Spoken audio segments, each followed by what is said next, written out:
ये सुनते ही अनन्या ने अपना ध्यान टैटू पर से हटाया और उसकी पीठ पर मौजूद घाव पर लगाया। उसकी पीठ लाल हो गई थी। हालांकि अभिनव की मोटी सी शर्ट ने उसे बचा लिया था, वरना ये घाव गहरा भी हो सकता था। उसकी पीठ देखकर अनन्या बोली, घाव कुछ खास नहीं है, मैं तुमसे कह ही रहा हूं कि मैं ठीक हूं। अभिनव ने अपनी भारी सी आवाज में कहा। अनन्या ने उसकी बात दोबारा इग्नोर की और बोली, क्या तुम 2 मिनट मेरे साथ बाथरूम में आ सकते हो ताकि मैं ये पीठ धो सकूं? प्लीज जल्दी करना, मैं बहुत थका हुआ हूं और मुझे बहुत भूख भी लग रही है, अभिनव ने कहा। यह सुनते ही अनन्या ने अभिनव की आंखों में देखा और बोली, तुमने कुछ खाया नहीं? पहले क्यों नहीं बोला? जब अभिनव ने इसके इस सवाल का कोई जवाब नहीं दिया तो वो अपनी जगह से खड़ी हुई और कमरे से बाहर निकल गई। इससे पहले कि अनन्या वापस आती, अभिनव नहाने के लिए बाथरूम में घुस चुका था। नहाने के बाद उसने सिर्फ पैजामा पहना हुआ था। वो जानता था कि अनन्या उसकी पीठ धोए बिना मानने नहीं वाली थी, इसीलिए वो बिना टी शर्ट पहने ही बाहर आ गया था। जैसे ही अभिनव बाहर आया, वैसे ही अनन्या भी कमरे में आ गई थी। उसने अभिनव से कहा, मैंने मेड्स को बोल दिया है, वो अभी तुम्हारे लिए कुछ खाने को बना देगी। तुमने मेड्स को मेरे लिए खाना बनाने को बोला है? अभिनव ने हैरान होते हुए पूछा। आज से पहले अभिनव के साथ ऐसा कभी नहीं हुआ था। अभिनव को चाहे भूख लगे या नींद आए, अनन्या को आज से पहले इस चीज से कोई लेना देना नहीं था। लेकिन आज अनन्या ने जो किया उसे देखकर अभिनव सच में हैरान हो गया था। तुम नहा लिए हो ना? लाओ मैं तुम्हारे घाव पर लोशन लगा देती हूँ ताकि तुम्हें जलन ना हो, अनन्या ने कहा और अभिनव को बैठाकर उसकी पीठ पर लोशन लगाने लगी। लोशन लगाते हुए ही अनन्या के दिमाग में एक सवाल आया और उसने अभिनव से पूछा, मैं तुमसे एक सवाल पूछ सकती हूँ? अभिनव ने हाँ में सिर हिला दिया। अनन्या ने आगे कहा, प्रोटॉन में जो कुछ भी होता है उसके बारे में तुम्हें कैसे पता चल जाता है? मैं ये सवाल तुमसे पहले भी पूछने वाली थी, लेकिन तब टाइम ठीक नहीं था। अभिनव उसके सवाल के जवाब में चुप हो गया था। उसे समझ नहीं आ रहा था कि इसका क्या जवाब दिया जाए। उसने कभी सोचा नहीं था कि अनन्या ऐसा कोई सवाल कर सकती है। वो जब तुम दोनों बात कर रहे थे तो मैं एक कोने में खड़ा होकर सारी बातें सुन रहा था।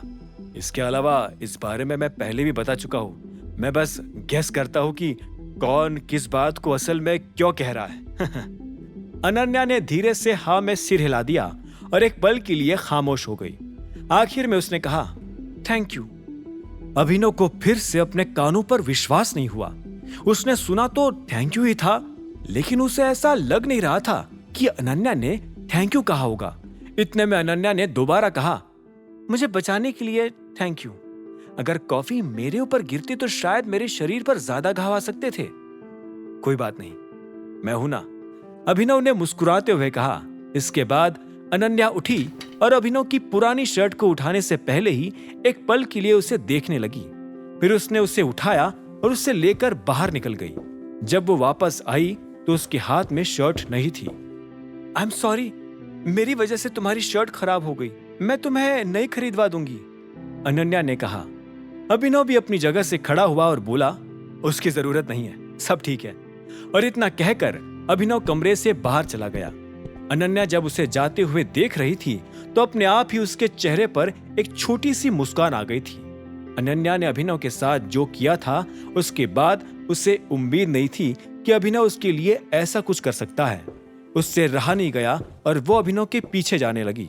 जब अभिनव कमरे से बाहर निकला तो उसने देखा कि मेड्स ने उसके लिए चीज ग्रिल सैंडविच, पनीर पकोड़े और ठंडा ठंडा श्रीखंड लगा रखा था। साथ में कुछ फ्रूट्स भी थे। अभिनव जैसे ये सब खाने के लिए डाइनिंग टेबल पर बैठा, वैसे ही उसका फोन बज उठा। ये चाहत का फोन था। अभिनव ने फोन उठाया और बोला, हाय चाहत। अभिनव को पता नहीं था कि अनन्या भी उसके पीछे आ रही थी और अभिनव के फोन उठाने से पहले ही उसके पीछे खड़ी हो चुकी थी। जैसे ही अनन्या ने चाहत का नाम अभिनव के मुंह से सुना तो वो रुक गई। ना जाने क्यों उसे अपने अंदर एक भयंकर सी जलन महसूस हुई। अब आगे क्या होने वाला था? आखिर क्यों इतनी रात को फोन किया था चाहत ने अभिनव को? क्या कारण था अनन्या की जलन का? क्या अनन्या के दिल में अभिनव के लिए प्यार पनपने लगा था? क्या नया मोड़ लेने वाली थी इस शादी की अफलातून गाड़ी? जानने के लिए सुनते रहिए आगे।